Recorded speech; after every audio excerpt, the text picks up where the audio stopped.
अस्सलामुअलैकुम एवरीवन। आज हम बात करेंगे कि हम किस तरीके से दुआ मांगें कि जो हमारी दुआएं हैं वो कबूल हो जाएं। देखिए, दुआ कबूल करने का काम अल्लाह सुब्हानहू व तआला का है, पर एफर्ट्स हमें अपनी साइड से भी पूरे डालने चाहिए। बहुत से लोग हैं, मेरे कमेंट सेक्शन में भी बोलते हैं कि हम बहुत टाइम से दुआएं मांग रहे हैं पर हमारी दुआ कबूल नहीं हो रही है। तो आज हम उसी टॉपिक पर बात करेंगे।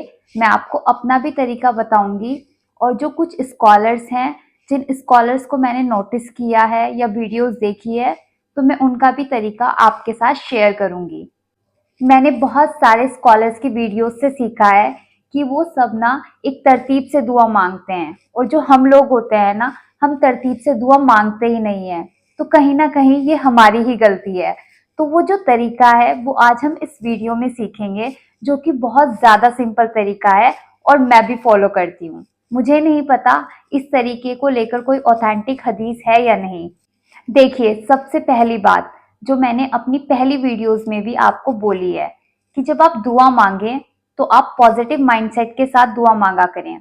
आप नेगेटिव माइंडसेट को कैरी मत किया करें।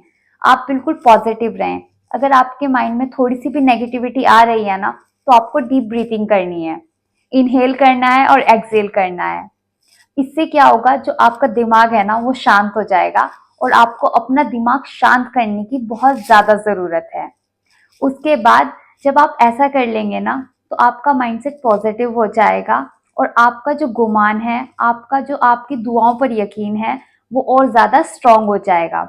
अगर हम नेगेटिव माइंडसेट के साथ दुआएं मांगते हैं ना, तो हमारा यकीन ना कहीं डगमगाता रहता है कि पता नहीं ये दुआ कबूल होगी या नहीं। शैतान के जो वसवसे होते हैं ना, वो हम पर हावी हो जाते हैं।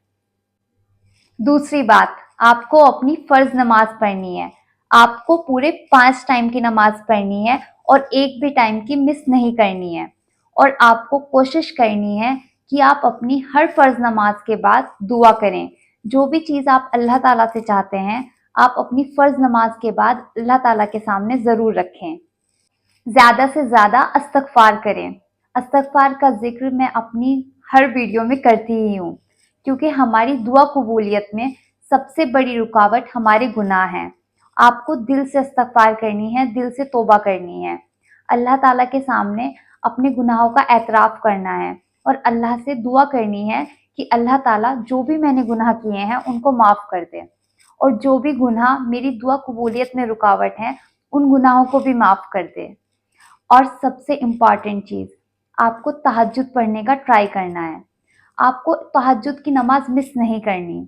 मैंने एक जगह पर पढ़ा था कि अगर आप चाहते हैं कि आपको कोई चीज़ मिल जाए और आप उसके लिए तहज्जुद नहीं पढ़ रहे हैं, तो इसका मतलब है कि आपको वो चीज़ चाहिए ही नहीं। मतलब आपको उस चीज़ का इतना ज़्यादा शौक नहीं है, इतना ऑब्सेशन नहीं है, वो चीज़ आपकी इतनी कोई ख़ास विश नहीं है। तो इसीलिए अगर आप चाहते हैं आपको वो चीज़ मिले, तो आपको तहज्जुद ज़रूर पढ़नी चाहिए। जैसे कि मैंने आपसे अभी कहा है कि आपको हर फ़र्ज़ नमाज के बाद दुआ मांगनी है। अगर आपके लिए हर फ़र्ज़ नमाज के बाद डिटेल में दुआ मांगना पॉसिबल नहीं है, तो आपको एक टाइम ऐसा रखना चाहिए कि आप अपने अल्लाह सुब्हानहू व तआला से अपनी सारी बातें रख सकें। आप अपने अल्लाह से अपना अच्छा कनेक्शन बना सकें, एक अच्छी बॉन्डिंग बना सकें, जहाँ पर आप अल्लाह ताला से डिटेल में बात कर सकें, अपने दिल की सारी बात रख सकें। तो आप कोई भी एक टाइम चूज कर लीजिए और उस टाइम पर अपनी सारी बातें अल्लाह ताला के सामने रख दीजिए। चलिए अब हम बात करते हैं हम कैसे दुआ कर सकते हैं। वो कौन सी तरतीब है जो मैं आपको इस वीडियो में शेयर करने वाली थी। जब आप दुआ मांगे ना, तो आप अल्लाह की तारीफ करें, अल्लाह की हम्दो सना करें। Praise Allah as much as you can. आप अपनी लैंग्वेज में करें। आपको कोई दुआ याद है तो आप उस दुआ को पढ़ें। देखिए, हम नमाज में सना पढ़ते हैं, उसमें अल्लाह की तारीफ ही है, हम्दो सना। तो आप उस दुआ को पढ़ सकते हैं। आप सूरह फातिहा पढ़ सकते हैं। सूरह फातिहा तो एक तरीके से दुआ ही है। सूरह फातिहा में अल्लाह की तारीफ है और हमारी दुआ भी है। हम अल्लाह ताला से हिदायत मांग रहे हैं, तो आप सूरह फातिहा ज़रूर पढ़ें। उसके बाद आप अल्लाह से अपने गुनाहों की माफ़ी मांगें। अल्लाह ताला से तौबा तौबा या इस्तग़फ़ार करें। आप जितना ज़्यादा इस्तग़फ़ार करेंगे, आपकी दुआ कबूल होने के चांसेस उतने ही ज़्यादा हैं। और ये आपको ना सिर्फ अपने सेल्फ सेटिस्फेक्शन के लिए नहीं करना है, आपको दिल से तौबा करनी है कि या अल्लाह मेरे हर गुनाह को बख्श दे, मैं गुनहगार हूँ, मेरी दुआओं को कबूल फरमा। तू बहुत रहमान है, तू बहुत रहीम है, तू गफूरुर रहीम है, तू माफ़ करने वाला है, तो मुझे भी माफ़ कर दे। आपको इस तरीके से अल्लाह ताला से माफ़ी मांगनी है, या हो सकता है आप मुझसे बेहतर तरीके से मांगे। आपका जो भी तरीका है मुझे कमेंट सेक्शन में ज़रूर बताइएगा। उसके बाद आप दरूद शरीफ पढ़ें, और दरूद शरीफ पढ़ने के बाद आपको जो कुछ भी चाहिए, आप जिस चीज़ के लिए भी दुआ कर रहे हैं, आप अल्लाह ताला के सामने अपनी दुआ रखें। आप अल्लाह ताला से बहुत खूबसूरती के साथ मांगें। आप जिस लैंग्वेज में भी मांगना चाहते हैं, आप उस लैंग्वेज में मांगें। आपको कोई दुआ याद है, आप उस दुआ के थ्रू मांगना चाहते हैं, आप वो दुआ पढ़ें। जितना खूबसूरती से आप अल्लाह ताला से मांगेंगे ना, अल्लाह ताला आपको ज़रूर अता करेगा। अल्लाह ताला का एक नाम है अल वहाब, अता करने वाला, बहुत देने वाला। अल्लाह का नाम है अल समी, सुनने वाला।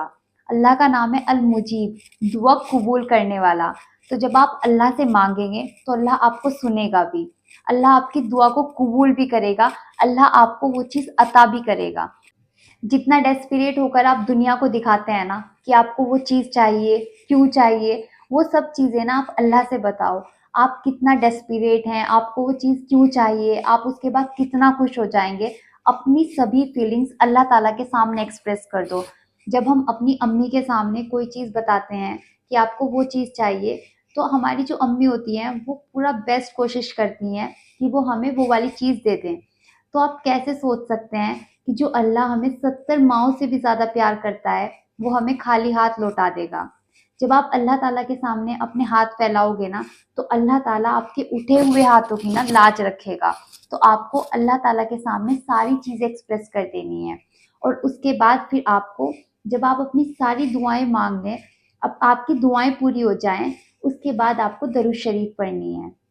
बस मैं तो आपसे यही कहूँगी कि जब आप दुआएँ माँग रहे हो ना, तो पूरे दिल से दुआ माँगें। आप अल्लाह ताला को अपनी बेबसी दिखाएँ। आप अल्लाह ताला से कहें कि या अल्लाह, मेरे लिए ये नामुमकिन है, पर तू तो नामुमकिन को मुमकिन करने पर कादिर है। तू हर चीज़ को नामुमकिन से मुमकिन कर सकता है। तेरे सिवा कोई इबादत के लायक नहीं है, और तेरे सिवा कोई अता भी नहीं कर सकता। आप अल्लाह ताला को ये सारी चीज़ें एक्सप्रेस करें। आप अल्लाह ताला को दिखाएँ कि या अल्लाह ताला, मेरा दुनिया ने साथ छोड़ दिया, बस तू साथ मत छोड़ना। दुनिया साथ छोड़ दे कुछ नहीं होगा, लेकिन अगर तू साथ छोड़ देगा, मैं कहाँ जाऊँगी या मैं कहाँ जाऊँगा। अल्लाह, मैं तेरा ही बंदा हूँ या तेरी ही बंदी हूँ। जिन दुआओं के ज़रिए अल्लाह ताला ने हमारे नबियों की दुआओं को सुना है, हमारी नबियों की दुआओं को कबूल किया है, आप उन दुआओं के ज़रिए अल्लाह ताला से अपनी दुआएँ माँगें। आप आयत करीमा पढ़ें, आप हज़रत मूसा अलैहिस्सलाम की दुआ पढ़कर अल्लाह ताला से दुआ करें। इंशाअल्लाह अल्लाह ताला आपकी दुआ ज़रूर कबूल करेगा, और अल्लाह ताला आपको मायूस नहीं करेगा। और सबसे इम्पॉर्टेंट चीज़, जब आप अपनी दुआ पूरी कर लें, तो आपको एंड में भी कोई भी दुरूद पढ़ना है, जो भी आपको दुरूद आता है। आप दुरूद इब्राहिम पढ़ सकते हैं। दुरूद इब्राहिम बहुत अव्वल माना जाता है, ये हमारी नमाज में भी पढ़ा जाता है। तो आप दुरूद इब्राहिम पढ़कर भी दुआ एंड कर सकते हैं, या फिर आपको जो भी दुरूद आता है आप वो पढ़ सकते हैं।